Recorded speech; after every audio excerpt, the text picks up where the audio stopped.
Pa anno 2023 sicuro lo che nós temos para tá cambio de lei de kiesverordening, que trata il reazetel, nós está bezig com ele, está chegando, se não tiver lá bem feito, Raad van Adviescaba, a que nós temos full clar, intenção tá para nós vai com ele dentro pueblo, para explicar pueblo que te cambio que nós está desejar, para não por compreender, para não por compreender diretamente, que te cambia, que te efeito de je, com o que te trata proporcionalidade e representação do parlamento. Necessita onde é lei que nós está roupa importante para o futuro de Aruba. E me querer mesmo que o roupa é nível da grita que eigenlijk nós temos duas eleições, para ministro, para nós temos que aceitar também, então se aceita bibando fora da comunidade.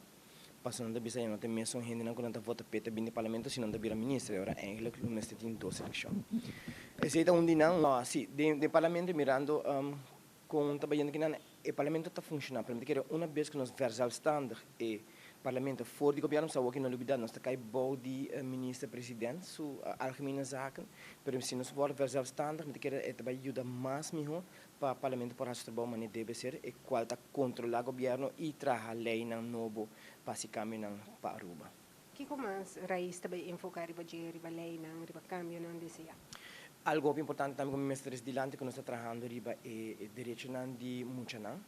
que é importante e nós não está trabalhando riba é lei para Aruba só. Nós também está trabalhando riba de para riba lo que está trata é koninkrijk, para nós sabemos reparar, base estudo não que nós lagahasi, essa aqui misha tá é um que está liderar o projeto aqui,